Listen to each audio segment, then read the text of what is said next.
if a person thinks they are very beautiful in body, of course, the person says, well, I feel like a star, I'm a star. And so she is going to always dress with all of these dress nice, maybe spend $600 to her face and all of these things, and get herself look good looking, right? Nice looking and so on, right? And she says, oh, I'm beautiful, right? What kind of guy would she attract? A superficial guy, a guy who's only interested in the body, right? Because that's what she is trying to do, right?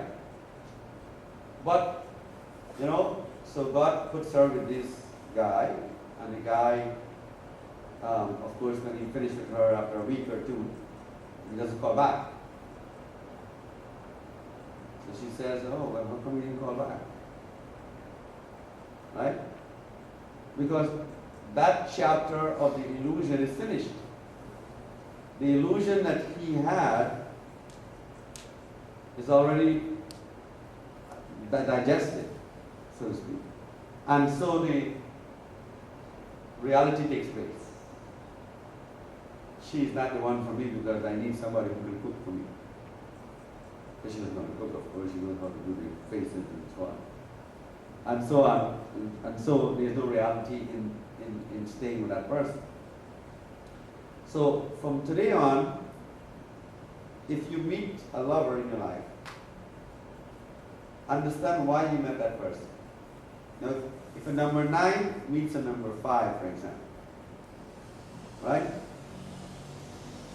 It's ego. Both of them have ego. Number 9 is going to say, well, I don't want to follow nobody. And 5 says, I don't want to follow nobody either. So when the number 9 meets the number 5, what is the lesson? That life is not totally free. That you have rules. You have to follow. So if he or she does not learn the lesson now and leaves, guess what? We'll meet again. Another number 5 and 9. Right? So you keep meeting this person until you learn or until you get into the next life and meet him again. Right? Now number 6, for example, have a lot of fears. Number 6 always thinks that they want everything under their control. They want everything under their control. So guess what happens now? They meet at number 9. And number 9 says, you can control me. See? Number 9 says, no, you can't control me. I will do whatever I want. Right? And so destruction takes place. It is problem. Now if the person runs, they don't get destroyed. The number 6 and 9 is bad. But if they are able to learn the lessons very quickly and you realize that one has to be in control and not both, and that 6 can't control the 9 or 9 cannot correct the 6 all the time because 9 likes to correct 6. 9 likes to correct the body. So again, that's why you meet. So you don't meet by chance. There is no way that you meet by chance. If a 6 and a 6 meets, that means that you're reflecting, you're seeing a very good reflection of yourself. Very good reflection of yourself because the same delusions that you have are illusions, the same illusions the other person has too. So that's why it's very important that you understand your own self first, make your own self beautiful first, before you can meet that beautiful person in your life. With the knowledge and the insight. Right? So, that hence these questions that we have now. Now, I was having a conversation with Julian up here, and I asked him what he would do if he won $1 million, which is question number 2. He said he would pay off the mortgage first, of course. And then you were going to buy what? Invest in real estate. Okay. So I want to ask the question now. If you were to win $1 million, what would you do, Captain? I love children, and because in school like it, I would open a school that's Broadtown curriculum, but for their extra classes, I would probably have a community teach. Okay. I don't want to ask Aunt Juliet, because she has another answer. I'll ask Jenny. Jenny, if you have $1 million, We transfer the mortgage from a house, then I will give you a little space for my Swami. I will donate and place I go, the charity, to the poor people, to, everybody that need money. I give it to my mom too. And then I will keep a little bit just to, okay. If you have $1 million, what would you do with that? What's your million?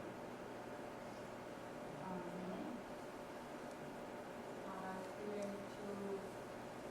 help with the children who have family, and for take the old people in the hospitals.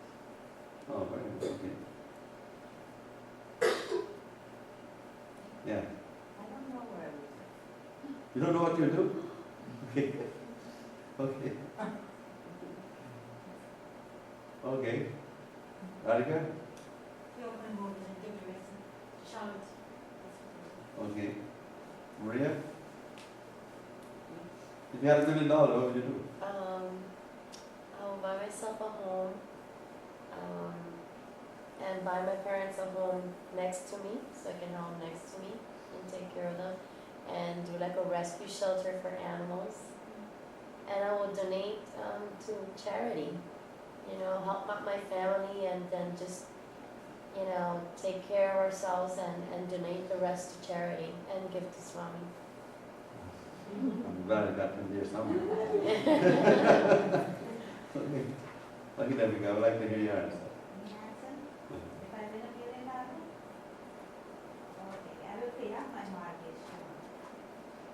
And I will pay off for all my grandchildren's school, college. I will do a religious function, and I will have religious people. And children. Okay. Olga? I would pay off my mortgage first, and then after that, I would get together with Angela and some other little group we have here. Okay, Try I to know that. disseminate the knowledge that we acquire here. I guess you do the same thing, Martha. I guess I'm gonna leave it in the back for a while and think the best way to invest that money, So, Angela? I would build lots of temples to provide knowledge around the world.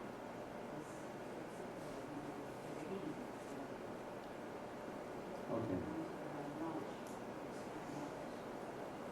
Okay. Excuse me, one thing. The rest of it, I will hand over to my son to make a good decision. Okay. Okay. So far, I don't like knowing the answers. I mean, it's amazing.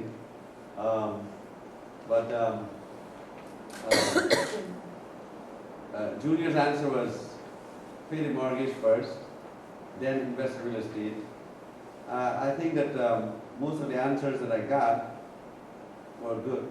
That's good. Were people who said, well, they would pay off their mortgage and then help something, children's life.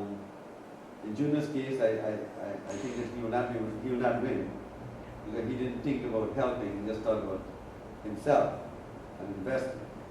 But then again, you cannot win the lottery just like that.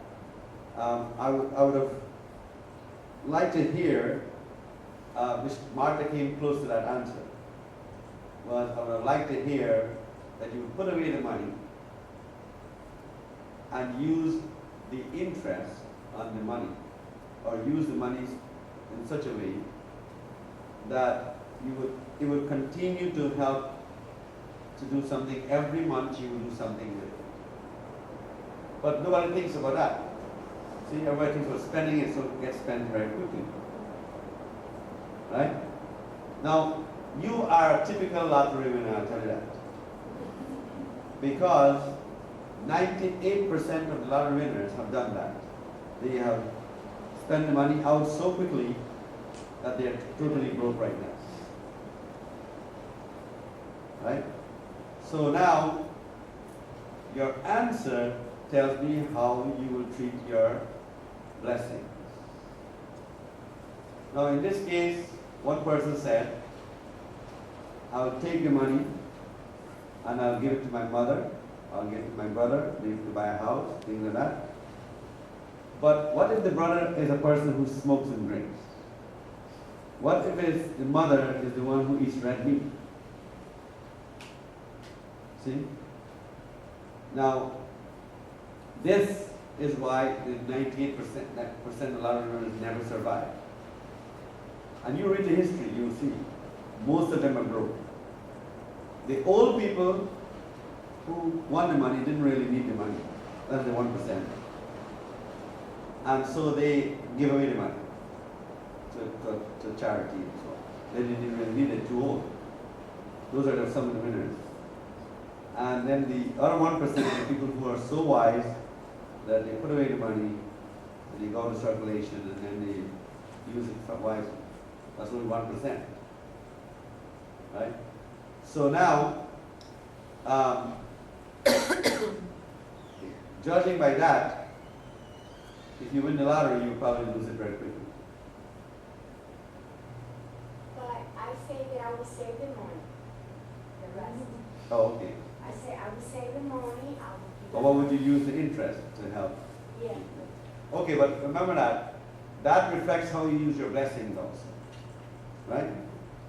Now, if you get blessed, if you receive blessings, right, which is you come to the Swami, you start to do your work, start to do your mantras, you start to do your meditation, now you have to share it. And that's how you become beautiful.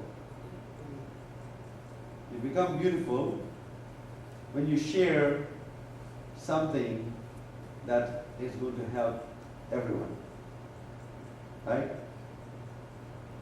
It's not just money now, it's more than money. It's worth more than $1 million. So if you share that blessing now let's say this is the problem now. People say, well, why do I need to pray so much? Why do I need to meditate so much? If I do a lot of meditation, how is it going to help me? And so the meditation now generates the beauty inside of you, all the energy inside of you. And then at some point in time,